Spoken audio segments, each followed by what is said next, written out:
Assalamualaikum warahmatullahi wabarakatuh. Waalaikumsalam warahmatullahi wabarakatuh. Ya, kami di sini akan mempresentasikan tentang komunikasi publik dan politik di era Khalifahan. Tugas ini untuk melengkapi tugas presentasi dari matkul KPP. Ya, saya Maurice Besidiki dan teman saya Farid Surahim Nastiar. Dan di sini materi yang pertama yaitu kekhalifahan Umayyah yang akan disampaikan oleh Mas Kori. Oke, baik, selanjutnya kita akan mengetahui mengenai komunikasi publik dan politik pada era Khalifahan. Dan yang pertama yaitu kekhalifahan Umayyah. Kekhalifahan Umayyah itu sendiri terjadi sekitar tahun 667 Masehi sampai 750 Masehi. Kekhalifahan Umayyah merupakan dinasti pertama dalam sejarah Islam. Pada masa ini, komunikasi publik dan politik sebagian besar melibatkan penyebaran dekret dan komunikasi dari pusat pemerintahan di Damaskus, ya, ibu kotanya di Damaskus, kepada provinsi-provinsi yang jauh. Nah, komunikasi ini melibatkan penggunaan kurir dan utusan untuk mengantarkan pesan-pesan khalifah kepada gubernur dan pemimpin daerah. Selain itu, Umayyah juga menggunakan koin dengan gambar khalifah untuk memperkuat pesan politik mereka.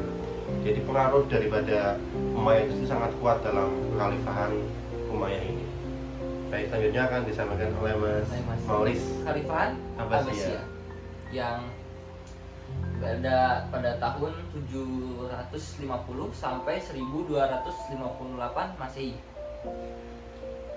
Khalifahan Abbasiyah memindahkan ibu kota dari Damaskus ke Baghdad yang memungkinkan mereka untuk berkomunikasi dengan lebih efektif dengan dunia Islam yang berkembang. Komunikasi publik politik di era Abbasiyah ini melibatkan perkembangan literasi dan ilmu pengetahuan.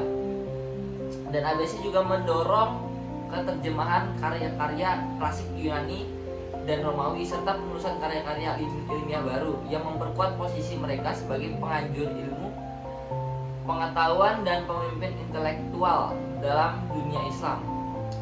Dan selain itu, pemerintahan Abbasiyah juga menggunakan surat atau pesan untuk berkomunikasi dengan pejabat, dan peradaban Abbasiyah juga melibatkan perdagangan dan perpustakaan dalam berperan menyebarkan ide-ide dan informasi politik.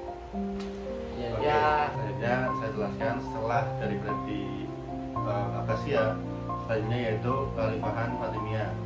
Kekhalifahan Fatimiyah itu terjadi sekitar tahun 1909 sampai 1171 Masehi.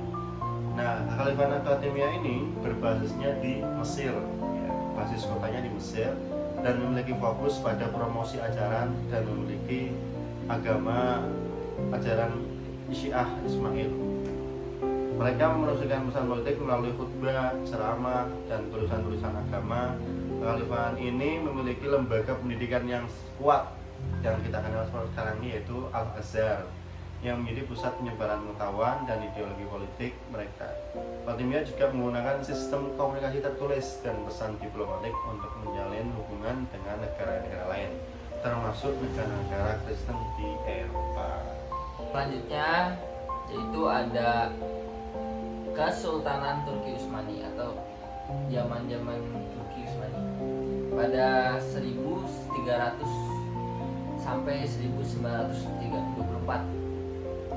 Kesultanan Utsmaniyah merupakan dinasti Islam yang berkuasa dalam jangka waktu lama, yaitu pada tahun 1300 sampai 1924. Nah, pada masa pemerintahannya, Kesultanan Utsmani merupakan institusi yang dominan di dunia Islam, dan kekuasaannya begitu sangat kuat hingga mengklaim posisi khalifahan di dunia Islam. Dan Kesultanan Utsmani ini juga memberikan pengaruh yang signifikan terhadap negara-negara Islam di Timur Tengah, termasuk Hijaz. Kebijakan Kesultanan Ottoman yang membawa kemajuan ke Hijaz dan mazhab Sunni menjadi dominan di Timur Tengah. Dan Kesultanan Utsmani juga terkenal dengan tradisi politik dan sosialnya yang dikembangkan dalam komunitas Turki. kesimpulannya adalah bahwasanya komunikasi publik dan politik dalam masa khalifah ini, yaitu Umayyah, Abbasiyah, Fatimiyah, dan Utsmaniyah adalah alat penting dalam mempertahankan kekuasaan dan mempromosikan ideologi politik dan agama. Setiap dinasti itu memiliki pendekatannya masing-masing dan memiliki ciri khas, ya, dari mulai Umayyah sampai Utsmaniyah. Dan pemahaman tentang komunikasi publik memberikan wawasan yang dalam tentang cara negara-negara Islam kuno menjaga stabilitas mereka. Itu Mas Wahid. Mau bisa ditambahkan? Ya mungkin cukup segitu saja sih, kurang lebihnya ya mohon maaf ya Mas. Ya. Jika yang ingin ditanyakan ya bisa di komen saja begitu Mas Kori. Jika tidak ya di like saja. Oke, assalamualaikum warahmatullahi wabarakatuh.